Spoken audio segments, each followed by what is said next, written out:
Salam dan bahagia, guru-guru hebat seluruh Indonesia. Perkenalkan, saya Eka Sukmasari, SPD. Saya bertugas di SD Negeri 3 Pejaten. Saya adalah calon guru penggerak angkatan 11 Kabupaten Bumi.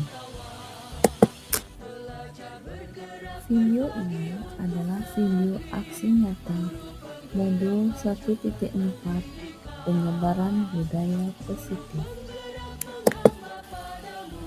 Terima kasih saya ucapkan kepada Ibu Yulia Kardiati, SPD, sebagai fasilitator, dan Ibu Indah Khairunisa, SPD, sebagai pengajar praktik.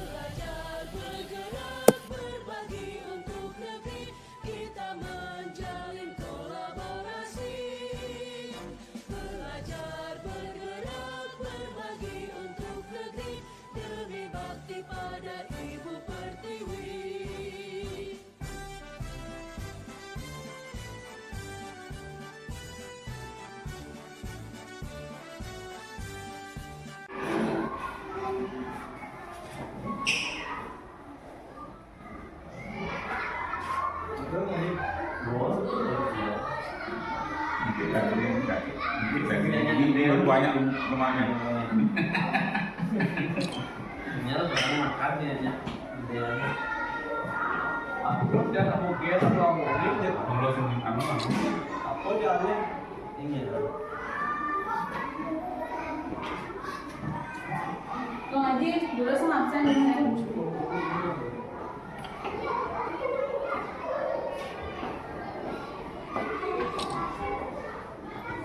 Dulu ya. Oke. Dulu nih. Ada di sini dulu.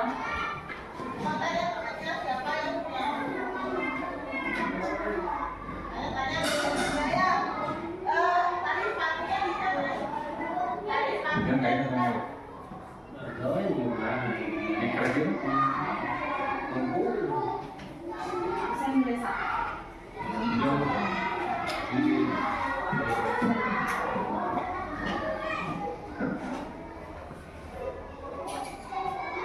Absen berkan nih. Kan biasa dulu aja. Ini mana bos ini? Orang dalam isian biasa.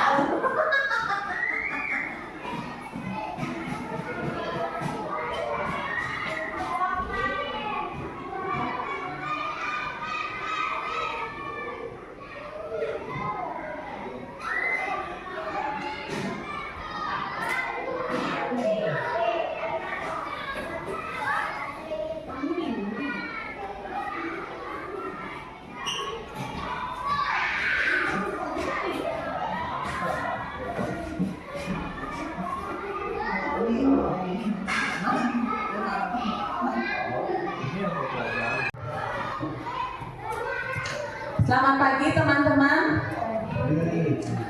Selamat pagi yang terhormat Bapak Kepala Sekolah, rekan-rekan guru semuanya. Saya ucapkan terima kasih karena sudah diberikan kesempatan untuk diseminasikan penyebaran budaya positif. Ini adalah tugas dari saya dalam pendidikan calon guru penggerak angkatan 11.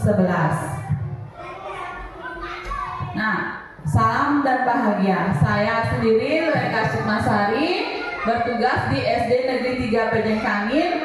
Saya adalah calon guru penggerak angkatan 11 Kabupaten Gianyar. Dan saya dibimbing oleh Ibu Yulia Kardiati, SPD. Beliau adalah fasilitator saya, dan Ibu Indah Khairunisa, SPD, adalah pengajar praktik saya. Nah, dalam kesempatan ini, adapun susunan acaranya adalah pertama pembukaan, doa, pemaparan materi, diskusi, dan penutup. Sebelum lanjut, saya ingin membuka acara ini. Om Swastiastu. Assalamualaikum warahmatullahi wabarakatuh. Salam Namo Buddhaya, salam kebajikan, rahayu rahayu. Yang saya hormati Bapak Kepala Sekolah, yang sudah memberikan izin untuk saya mendiseminasikan budaya positif di lingkungan SD Negeri 3 Pejengkangin, dan rekan-rekan guru hebat yang sudah selalu mendukung saya dalam kegiatan calon guru penggerak ini. Adapun kegiatan diseminasi ini adalah upaya yang dapat diseminasi ini adalah upaya untuk memperluas pengetahuan dan pemanfaatan. Kegiatan diseminasi ini adalah upaya untuk memperluas pengetahuan dan pemanfaatan nilai-nilai yang dapat mendukung terciptanya lingkungan yang kondusif di sekolah kita.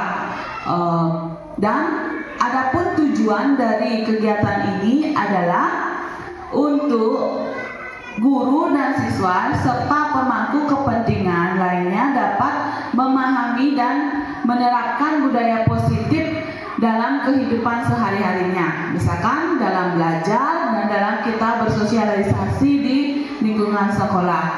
Nah, untuk mempersingkat waktu, izinkan saya untuk memulai acara ini. Sebelum acara saya mulai, izinkan saya untuk memimpin doa agar acara hari ini berjalan dengan lancar. Untuk doanya, silakan Bapak Ibu berdiri.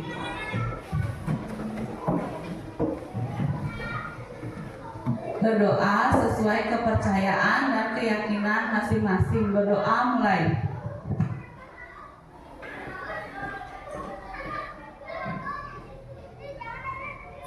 Doa selesai. Teman-teman silakan duduk. Nah, sebelum lanjut, apa yang dimaksud dengan budaya positif, teman-teman? Nah, saya akan bagikan kertas. Silakan teman-teman tulis apa yang teman-teman ketahui tentang budaya positif.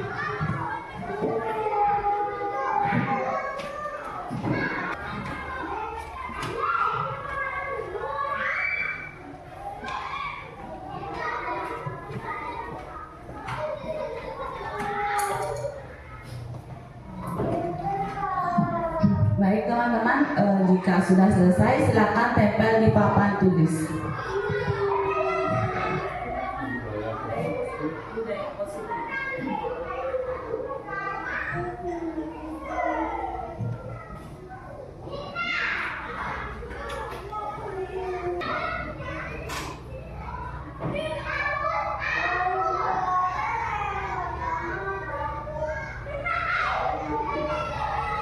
Untuk yang sudah selesai, Pak Agung silakan ditempel.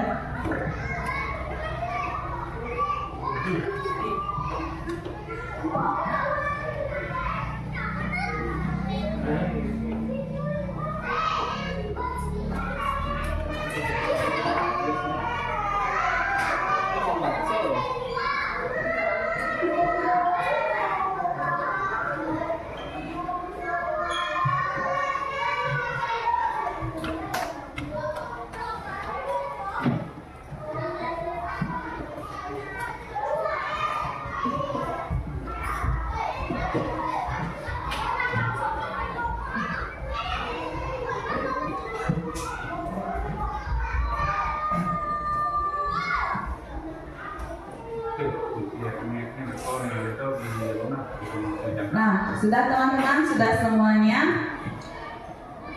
Ada yang masih ya, Bu Desa?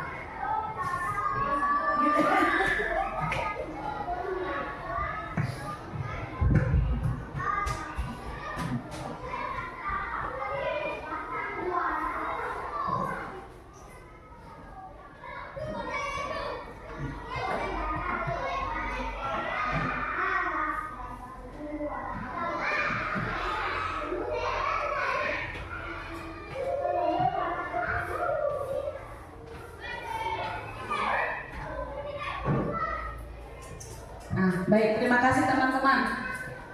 Nah, di sini ada yang menulis kebiasaan yang bisa diwariskan kepada generasi mendatang, toleransi, kedisiplinan, nilai-nilai keyakinan, kebiasaan-kebiasaan di sekolah yang berpihak kepada murid, ya benar sekali. Keyakinan atau nilai-nilai ya sama dengan ini, sama ya.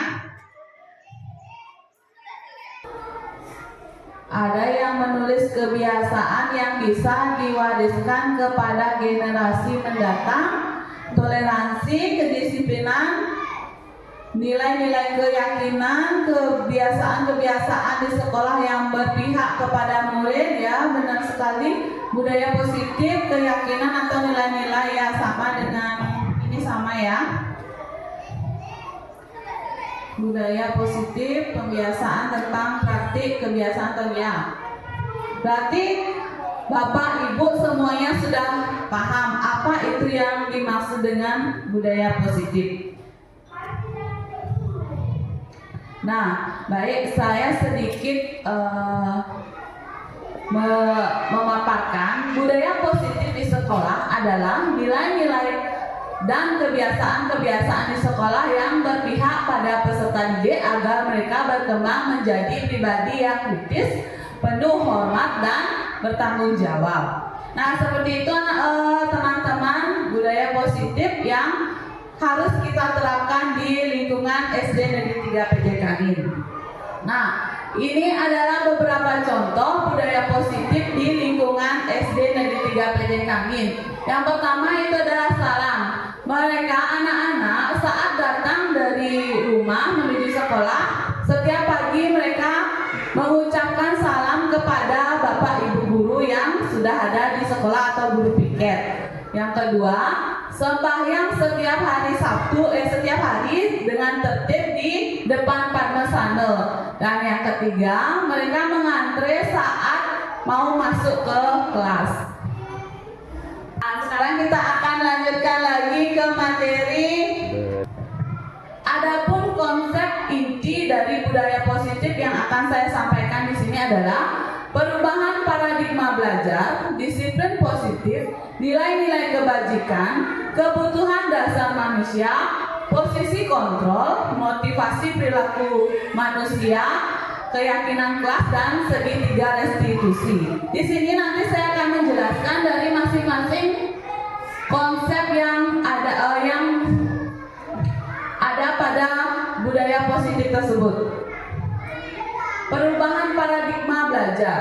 Perubahan paradigma belajar menurut Ki Hajar Dewantara menyatakan bahwa tujuan pendidikan ialah menuntun segala kodrat yang dimiliki anak untuk mencapai keselamatan dan kebahagiaan yang setinggi-tingginya, baik sebagai manusia maupun sebagai anggota masyarakat. Nah, ini ada 3 faktor yang menuntun. Yang pertama, murid yang tumbuh dalam kodrat alam dan kodrat zaman. Jadi, anak atau murid yang dimaksud dengan tumbuh dalam kodrat alam yaitu anak-anak sudah memiliki karakternya masing-masing dan dipadukan dengan kodrat zaman sesuai dengan perkembangan zaman seperti saat ini. Teknologi sudah maju, jadi kita sebagai guru harus bisa memfasilitasi anak, membersamai anak untuk menumbuhkan bakat-bakat yang mereka sudah miliki dari lahir. Kedua, sekolah adalah tempat persemaian benih-benih budaya. Di sekolah adalah tempat mereka untuk mengembangkan potensi yang sudah mereka miliki sehingga mereka mampu untuk mengetahui bakat yang mereka sudah miliki dari lahir. Nah, ada yang ketiga, guru yang menuntut segala kodrat yang dimiliki oleh anak. Itu maksudnya guru memfasilitasi apa yang sudah ada pada diri anak itu. Kita memfasilitasi, kita mengasah lagi apa bakat yang sudah dimiliki oleh anak. Nah, filosofi pendidikan menurut Ki Hajar Dewantara. Anak itu bukanlah kertas kosong. Kita dulu berpikiran kalau anak adalah kertas kosong yang bisa kita tulis. Apa yang kita tuliskan itu yang mereka diketahui. Namun menurut Ki Hajar Dewantara, kita anak itu bukan kertas kosong, berarti kita adalah orang yang mampu memfasilitas mereka, mengasah lagi, menebarkan bakat yang mereka sudah miliki. Jadi kita bukan menulis lagi, kita mengasah bakat yang mereka sudah miliki. Misalkan ada anak yang berbakat dalam bidang seni, kita mengasah lagi bakat yang mereka sudah punya agar menjadi lebih matang dan lebih baik. Yang kedua, semua anak terlahir dengan karakter dan bakatnya yang unik dan berbeda-beda. Seperti yang kita ketahui, anak itu memiliki kemampuan dan bakatnya mereka masing-masing. Karena tidak semua anak-anak itu memiliki bakat dalam bidang akademik. Ada juga anak-anak yang memiliki bakat di bidang non-akademik. Misalkan anak yang suka melukis, anak yang suka menari, dan anak yang suka bernyanyi. Dan semua anak memiliki budi pekerti. Nah, teman-teman, semua anak itu sudah terlahir dan memiliki budi pekerti, karakternya masing-masing. Jadi tugas kita di sekolah adalah untuk mengasah dan menebarkan agar budi pekerti yang mereka miliki menjadi lebih baik. Nah, kemudian yang terakhir, guru diibaratkan sebagai petani dan anak sebagai biji jagung. Sama halnya juga, misalkan kita sebagai petani pasti akan memilih bibit dan akan mempersiapkan hal-hal yang diperlukan untuk tumbuhan itu agar menjadi bibit yang baik dan subur, tumbuhnya dengan baik, berkembang sesuai pertumbuhan yang kita inginkan. Sama halnya kita memiliki berbagai macam karakter anak dan memiliki hobinya masing-masing, keinginannya masing-masing. Di sini kita diibaratkan sebagai petani, itu maksudnya kita mengasah lagi hal apa yang perlu kita persiapkan untuk mereka agar apa yang mereka inginkan, apa yang mereka harapkan bisa terwujud dan sesuai dengan harapan dan kemampuan mereka. Nah, pembelajaran dengan paradigma baru. Pembelajaran dengan paradigma baru merupakan pembelajaran yang berprinsip berdiferensiasi sehingga para peserta didik belajar sesuai kebutuhannya berdasarkan tahap perkembangan sesuai teori psikologi modern untuk mewujudkan profil pelajar Pancasila.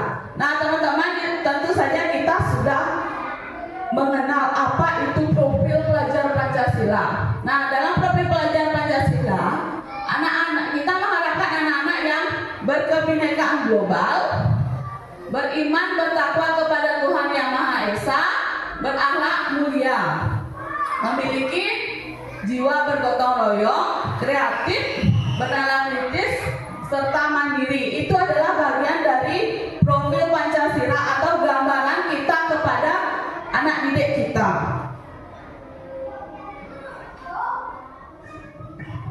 Miskonsepsi tentang teori kontrol. Nah, teman-teman, menurut Dr. William Glasser dalam kontrol teori, kita memiliki mungkin ya teman-teman, kita salah memahami tentang teori kontrol. Misalkan ilustrasi guru sedang mengontrol murid. Nah, kita biasa melakukan bahwa kita melakukan kritik dan membuat rasa bersalah kepada siswa.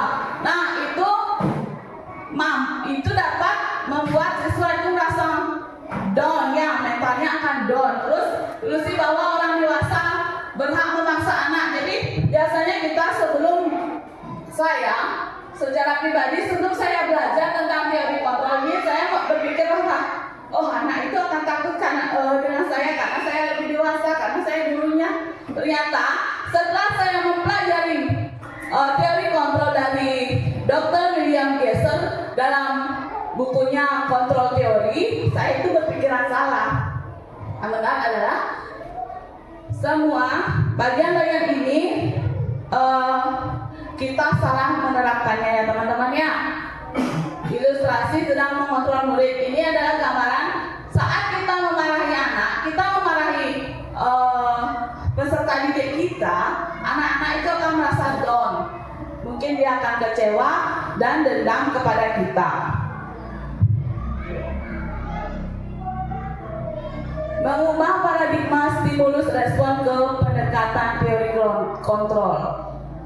Nah, teman-teman, di sini adalah tabel stimulus dan teori kontrol. Nah, biasanya dalam teori stimulus kita berpikir kalau kebutuhan kita sama. Sedangkan pada teori kontrol kebutuhan kita semuanya berbeda. Coba kita pikirkan, apakah kebutuhan saya dengan kebutuhan Bapak kepala sekolah sama? Tidak, ya. Begitu juga dengan anak-anak itu tidak semuanya memiliki kebutuhan yang sama. Mungkin ada anak yang memiliki kebutuhan kasih sayang, di rumah dia tidak diperhatikan sehingga di sekolah mereka itu berulah sehingga membuat kita tuh terus memarahinya. Tapi setelah nanti kita akan belajar teori kontrol, kita akan tahu mengapa sih anak itu seperti itu, mengapa sih dia selalu berulah di sekolah. Nanti kita akan belajar, oh ternyata dia membutuhkan perhatian. Nanti di sini juga kita akan belajar tentang kebutuhan dasar manusia. Nah teman-teman, bisa kan biasa tidak membacanya, bisa ya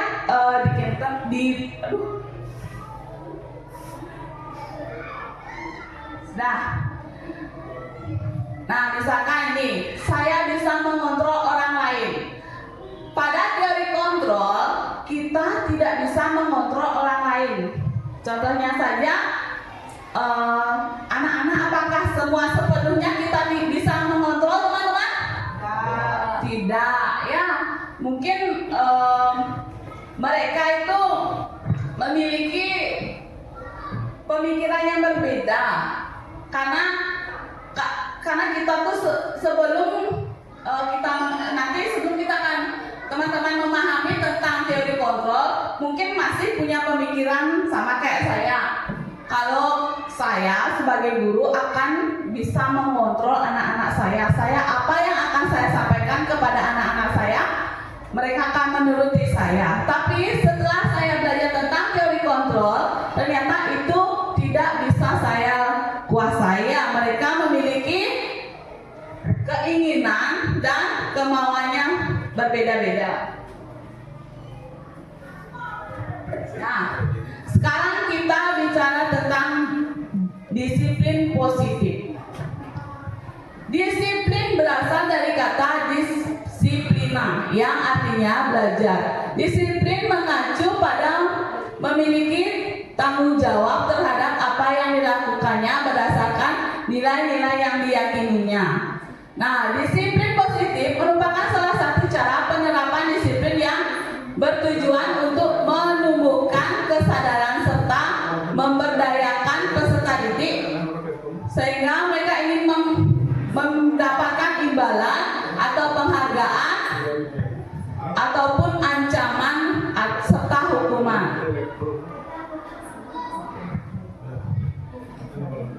Sebagai pendidik adalah kita dapat menciptakan peserta didik yang memiliki disiplin diri sehingga mereka berperilaku dan mengacu pada nilai-nilai kebajikan universal dan memiliki motivasi intrinsik dalam perubahan perilaku ke arah yang lebih baik.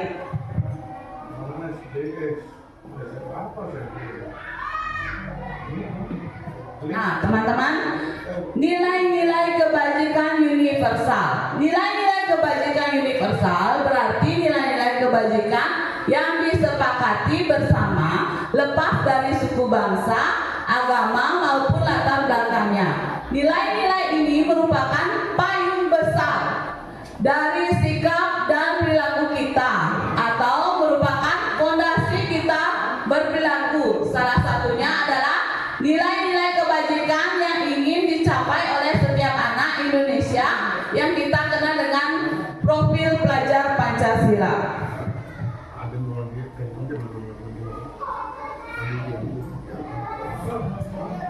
Nah, teman-teman, tadi kita sudah belajar tentang stimulus respon. Sekarang kita akan belajar tentang kebutuhan dasar manusia.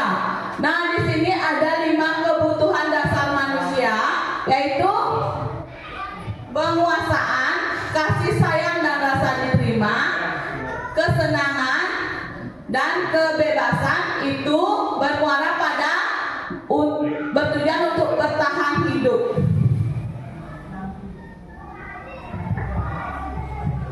Kebutuhan dasar manusia adalah segala sesuatu yang kita lakukan untuk mendapatkan apa yang kita inginkan. Seluruh tindakan yang kita lakukan memiliki tujuan tertentu, dan semua usaha terbaik yang kita lakukan adalah dalam rangka agar kebutuhan dasar kita terpenuhi dengan baik. Nah, teman-teman, ini adalah 5 dasar kebutuhan manusia. Yang pertama adalah bertahan hidup. Dalam poin ini, yang dibutuhkan oleh manusia adalah makanan, pakaian, tempat tinggal, keamanan, dan kesehatan. Itu termasuk hal yang paling utama yang harus kita miliki.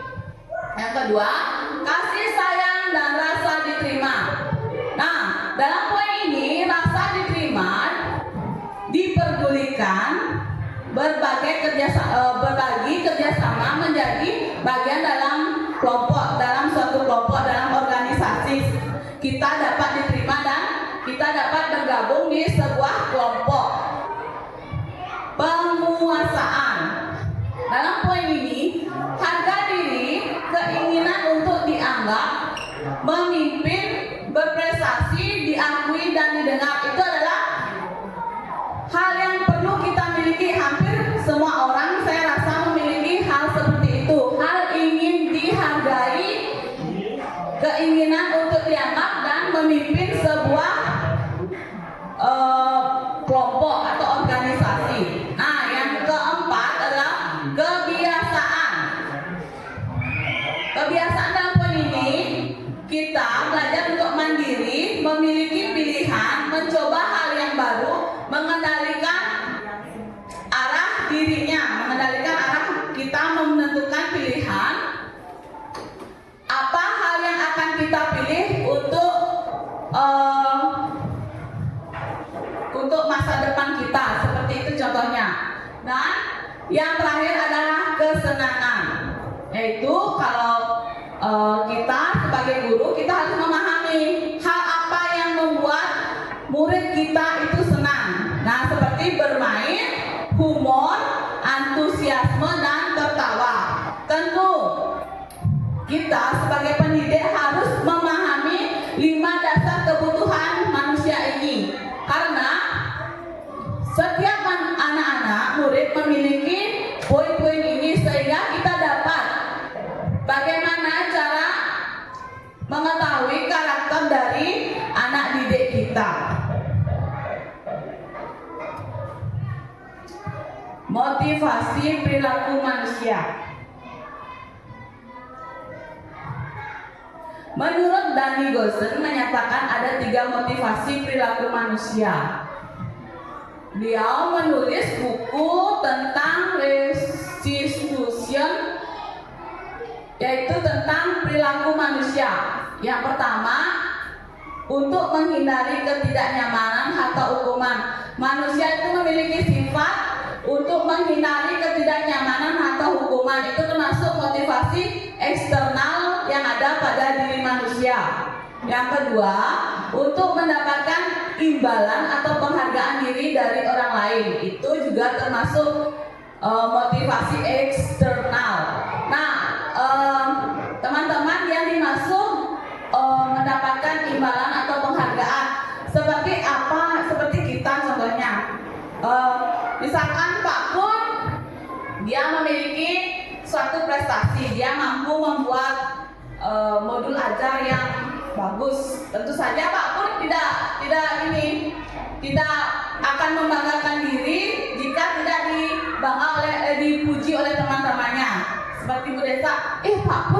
sekali modulnya, nanti bisa kan ajari saya seperti itu contohnya. Jadi Pak Pur memiliki motivasi eksternal, benar tidak Pak Pur? Benar. Nah, yang ketiga, untuk menjadi orang yang mereka inginkan dan menghargai diri sendiri dengan nilai-nilai yang mereka percayai. Itu adalah motivasi internal, motivasi yang ada pada diri orang masing-masing atau diri siswa masing-masingnya.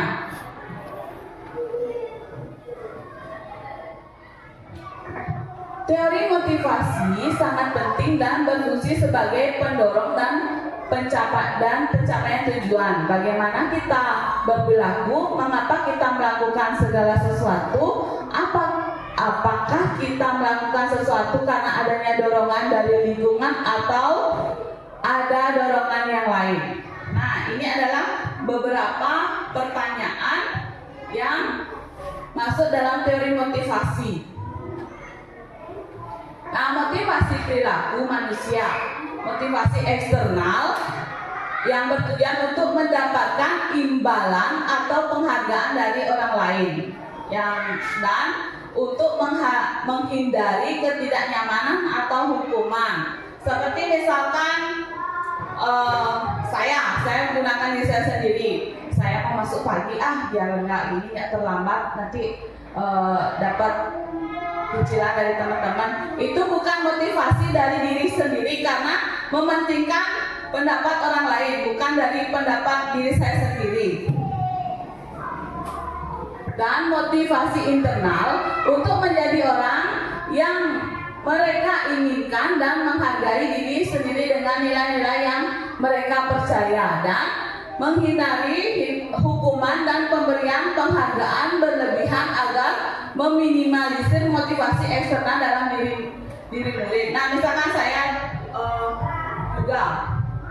saya datang lebih pagi bukan karena untuk mendapat pujian dari dari teman-teman atau dari anak-anak. Namun saya datang lebih awal dan tepat waktu karena saya menghargai profesi saya sebagai pendidik. Nah, seperti itu salah satu contoh motivasi internal. Nah, sekarang perbedaan hukuman, konsekuensi, dan restitusi. Hukuman tidak tercatat atau tiba-tiba. Kedua, murid tidak tahu apa yang akan terjadi atau tidak dilibatkan. Yang ketiga, bersifat satu arah. Keempat, berupa hukuman fisik atau psikis. Nah, hukuman ini biasanya terjadi karena kita emosi. Misalkan salah satu anak melakukan kesalahan, dia mencoret meja temannya atau mencoret buku temannya. Otomatis ada anak yang melapor, "Bu, si A mencoret buku saya. Saya tidak terima, Bu." Dan dia menangis. Dan karena kita mungkin dalam keadaan emosi, kita tidak sengaja mengucapkan, "B, kamu harus menulis sebanyak 1 lembar buku double folio." Itu adalah bersifat hukuman teman-teman, karena itu terjadi secara tiba-tiba dan murid tidak tahu apa yang terjadi.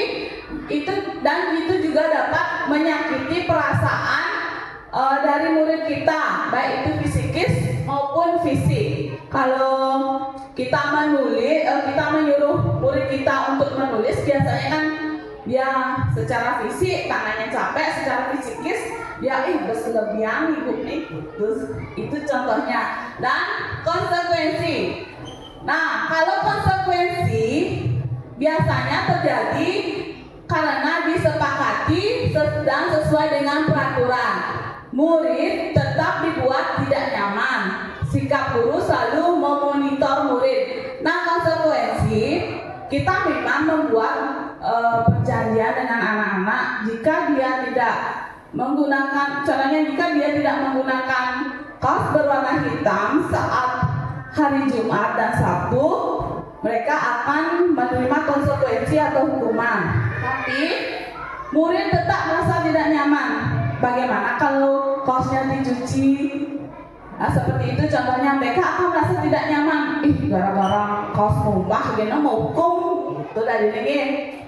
Dan guru selalu monitoring. Kita selalu melihat, oh ini yang nggak pakai kaos hitam, ini yang nggak pakai pita coklatnya. Seperti itu adalah salah satu contoh dari konsekuensi. Dan restitusi. Proses restitusi adalah proses menciptakan kondisi bagi murid untuk memperbaiki kesalahan, dan proses kolaboratif yang mengajarkan murid untuk mencari solusinya sendiri. Nah, teman-teman, di sini maksudnya proses menciptakan kondisi bagi murid untuk memperbaiki kesalahannya. Misalkan ada anak yang melakukan kesalahan, dia mencoret buku dari temannya, dan dia akan kita sebagai guru akan menanyakan apa alasan mencoret dan bagaimana solusi yang akan dia berikan agar temannya tidak marah. Di sana murid kita ajak untuk mencari solusi agar mereka dapat memecahkan masalah yang mereka alami. Nah, teman-teman, di sini ada sebuah tabel perbedaan antara hukuman dan konsekuensi.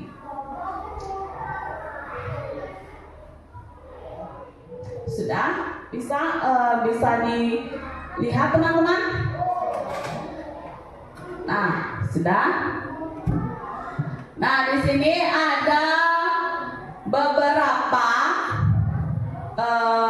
tindakan guru, dan saya minta teman-teman untuk mengkelompokkan yang mana hukuman dan yang mana konsekuensi. Yang pertama, mencatat 100 kali di dalam buku kalimat "saya tidak akan terlambat lagi" karena terlambat ke sekolah. Ya, teman-teman, ini anak ini sedang dia melakukan kesalahan, dia terlambat datang ke sekolah. Menurut teman-teman, ini termasuk hukuman apa konsekuensi?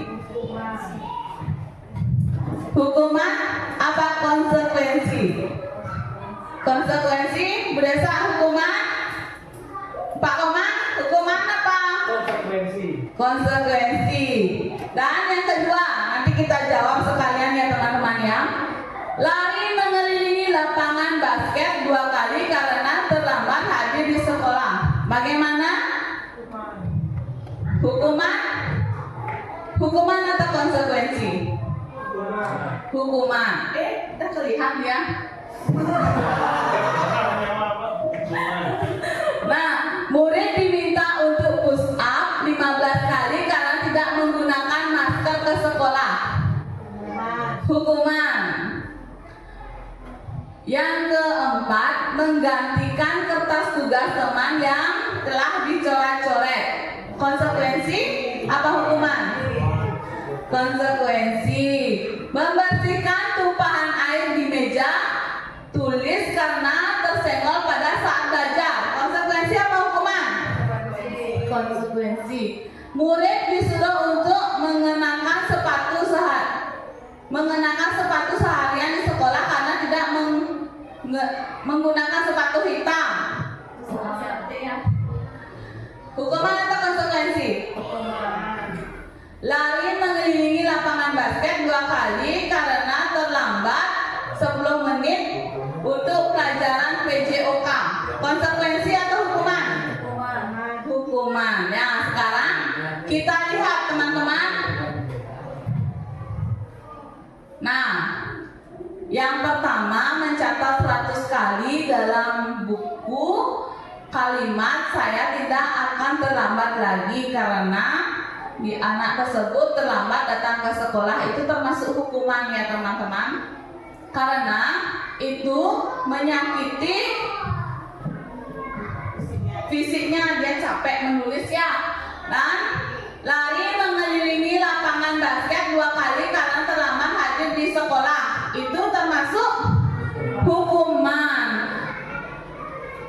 karena dia anak tersebut mengalami kekerasan dalam fisik ya. Dan murid diminta untuk push up 15 kali karena tidak menggunakan masker ke sekolah. Itu juga termasuk hukuman. Nah, saya akan membacakan satu contoh tentang konsekuensi. Lari mengelilingi lapangan basket 2 kali karena terlambat 10 menit untuk pelajaran PJOK. Itu adalah salah satu konsekuensi. Karena saat pelajaran PJOK, dia mungkin anak atau anak-anak yang lain sudah melakukan kegiatan lari selama 2 kali untuk mengelilingi lapangan basket, sedangkan dia 10 menit baru datang. Jadi itu bukan hukuman, itu sudah wajib dilakukan oleh anak-anak yang akan melakukan kegiatan olahraga seperti pemanasan. Nah, ini adalah 5 posisi kontrol guru.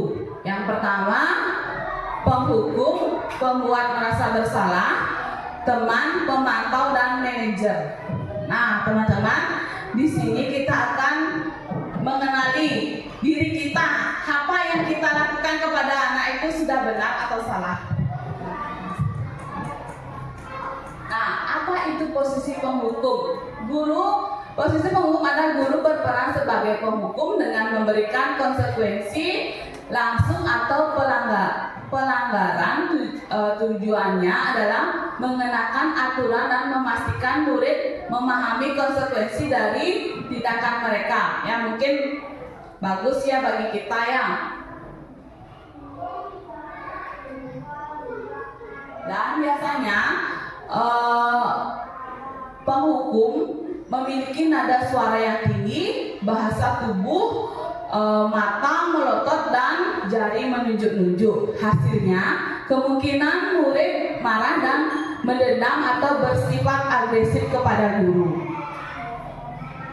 Dan apa itu posisi membuat merasa bersalah?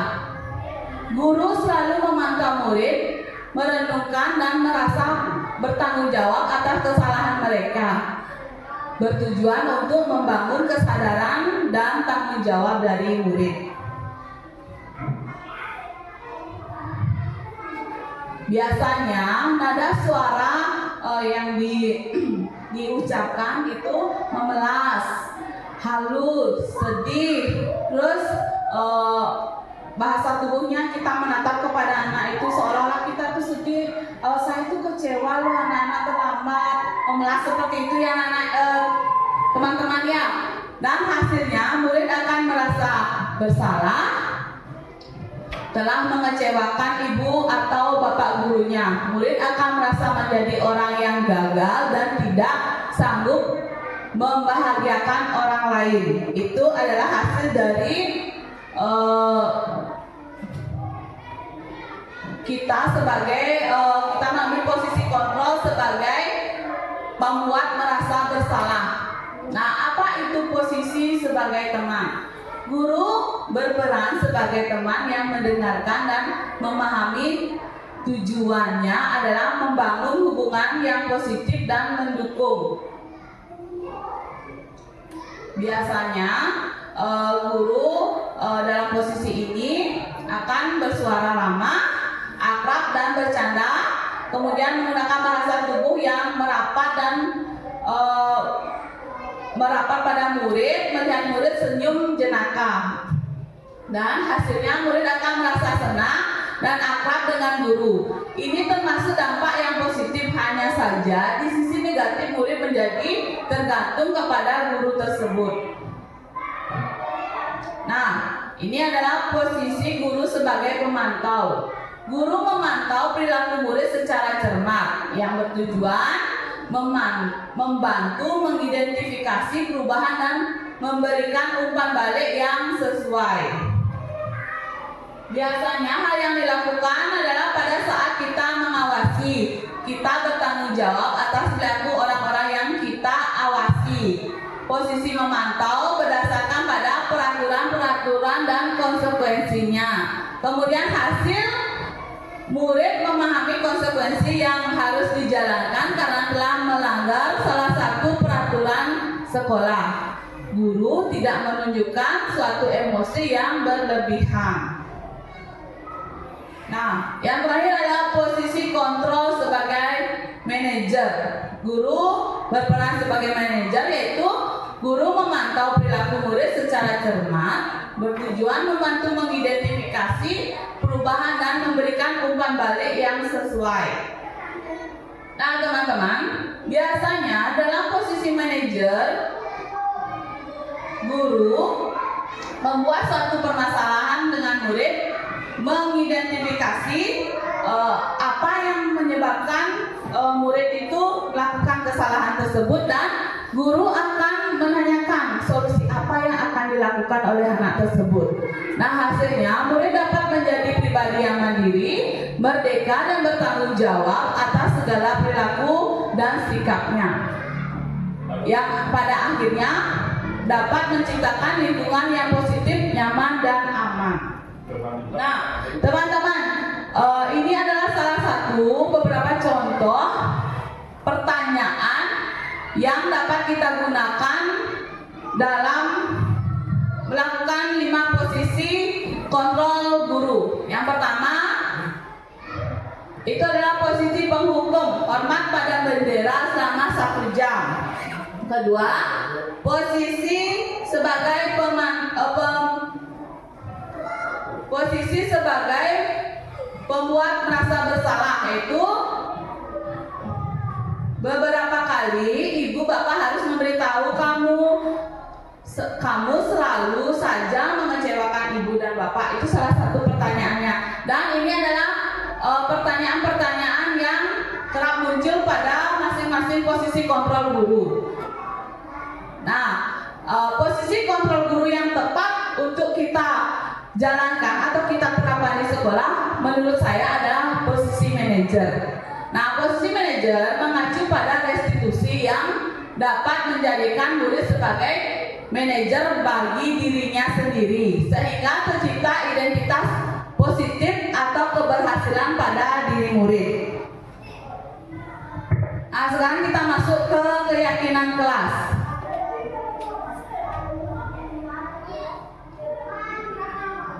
Keyakinan kelas adalah sebuah keyakinan yang dibuat bersama semua anggota kelas, yaitu guru dan murid. Dengan adanya keyakinan kelas diharapkan dapat meningkatkan kedisiplinan murid, yakni disiplin diri yang muncul dari dalam diri atau motivasi intrinsik.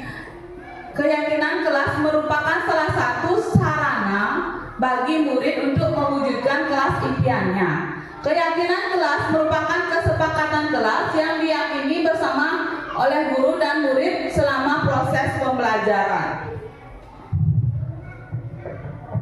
Nah, pembentukan keyakinan kelas biasanya bersifat abstrak, berupa pernyataan universal, dibuat dalam pernyataan positif sedikit saja agar mudah diingat, sesuai dengan kondisi kelas dan sekolah sehingga mudah diterapkan. Semua warga sekolah dan kelas dilibatkan saat pembuatan keyakinan kelas.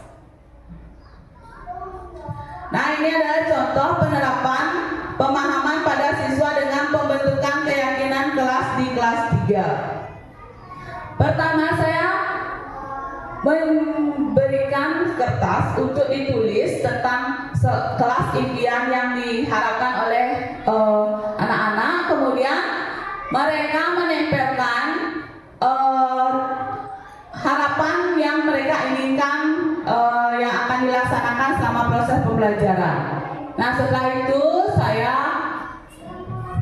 saya menetapkan keyakinan kelas untuk kelas 3, yaitu pertama, berdoa sebelum pembelajaran dimulai, bersikap jujur, kemudian menjaga kebersihan kelas, saling menghargai, disiplin dan berpartisipasi dalam setiap kegiatan.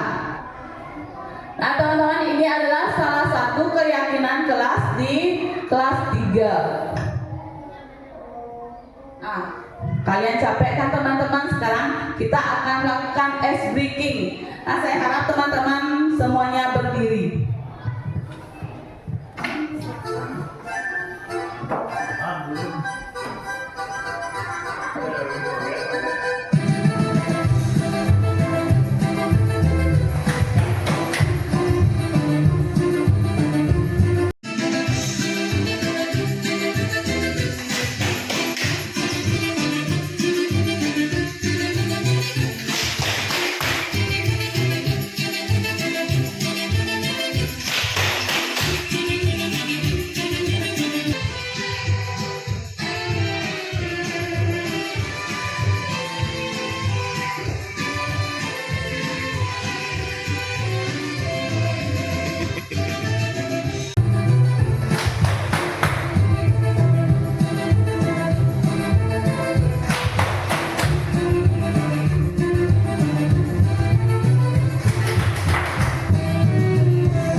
Teman-teman, saya persilahkan duduk kembali ya.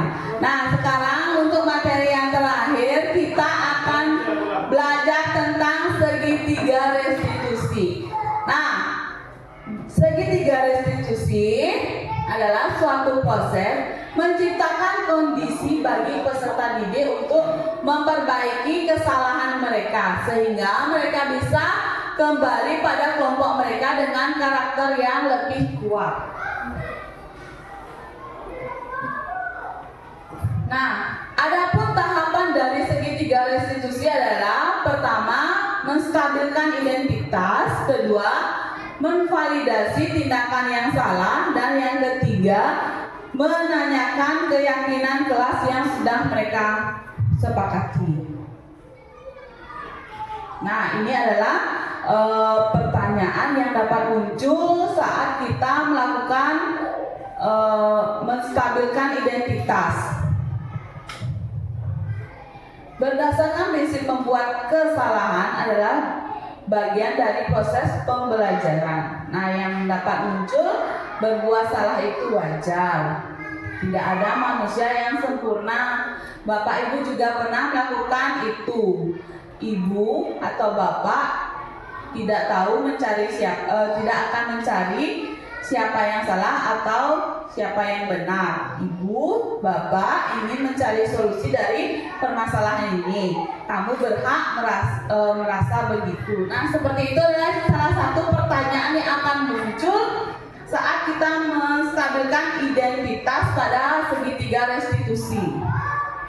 Nah, saat melakukan validasi tindakan yang salah, kita guru cenderung memberikan pertanyaan atau pertanyaan pemantik yang teman-teman kamu pasti punya alasan mengapa melakukan hal tersebut. Nah, Yang kedua, padahal kamu bisa melakukan yang lebih buruk dari ini. Ini ya. Ketiga, kamu patut bangga karena telah melindungi sesuatu yang penting buat kamu. Yang keempat, kamu melakukannya karena mempertahankan suatu hal yang penting bagimu. Nah, saat menanyakan keyakinan, teman-teman bisa salah satunya diambil ya. Pertanyaan-pertanyaannya tadi salah satunya bisa diambil. Apa keyakinan kelas kita? Seperti itu contohnya. Yang kedua, nilai-nilai apa yang telah disepakati bersama. Ketiga, seperti apa gambaran sebuah kelas yang ideal menurut kamu. Yang keempat, kamu ingin menjadi orang yang seperti apa. Nah, itu adalah pertanyaan yang muncul saat menanyakan keyakinan kelas. Nah, teman-teman, saya sudah melakukan, saya akan memberikan contoh penerapan segitiga restitusi. Kasus pertama, Ati tidak terima karena setiap piket Nova selalu datang terlambat. Ia marah dan melempar sapu.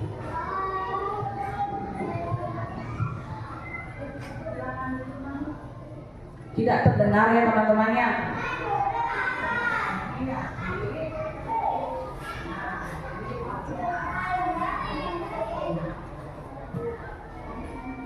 Ini tahap langkah pertama, menstabilkan identitas.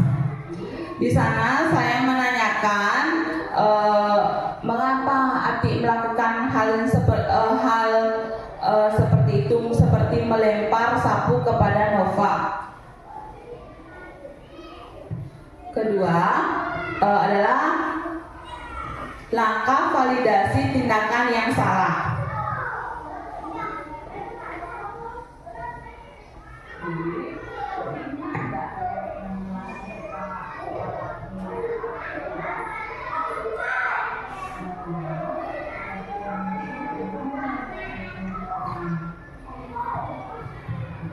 Sekali kita harus saling menghargai dan saling menghormati. Nah, selanjutnya Ati mau menjadi anak yang bagaimana? Nah, Ati sudah dapat menyelesaikan masalah ini. Ibu harap Ati bisa menenangkan nilai itu dengan baik dan lebih bersabar serta bisa menahan amarah saat di kelas. Nah, sekarang silakan Ati kembali ke sini.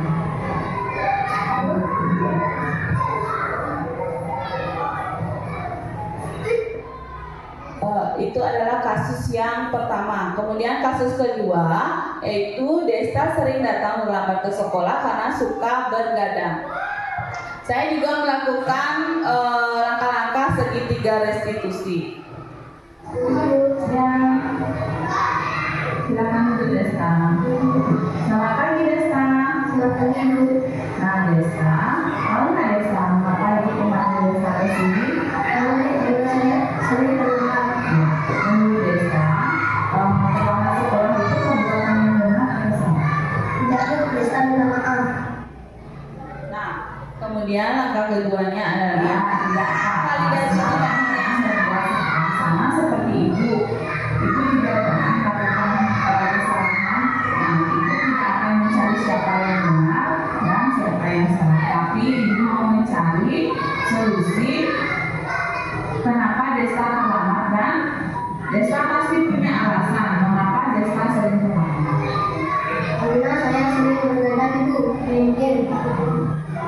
Oh, main game. Memang asik Desta, tapi adakah solusi yang bisa Desta lakukan agar tidak terlambat ke sekolah? Ada Bu. Nah, Desta, kira-kira kapan Desta mau melakukannya? Mulai besok saya akan berusaha datang lebih pagi. Desta, menanyakan keyakinan kelas yang sudah dibuat. kira-kira keyakinan kamu apa yang terkait hal ini? Dengan Desta, selanjutnya Desta mau menjadi murid yang gimana yang Desta inginkan? Saya ingin menjadi murid yang lebih. Nah, Desta sudah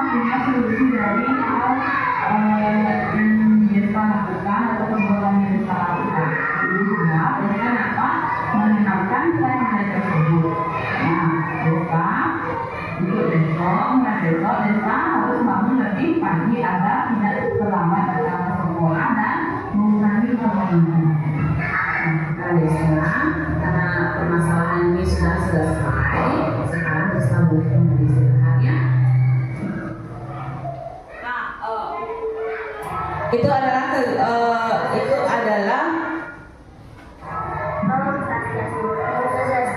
ini adalah respon dari siswa yang telah melakukan segitiga restitusi. Untuk memperbaiki perilaku saya. Sama-sama hati, pas senang sekali belajar berdiskusi bersama mereka dan saya belajar untuk bisa menjalankan misi saya. Nah, itu respon dari Mahati. Yang sekarang respon dari Desta. Nama saya Desta.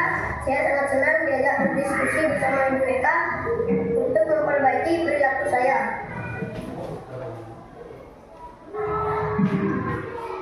Terima kasih teman-teman atas waktunya. Sekarang adalah sesi diskusi. Adakah hal-hal yang kurang jelas yang saya sampaikan?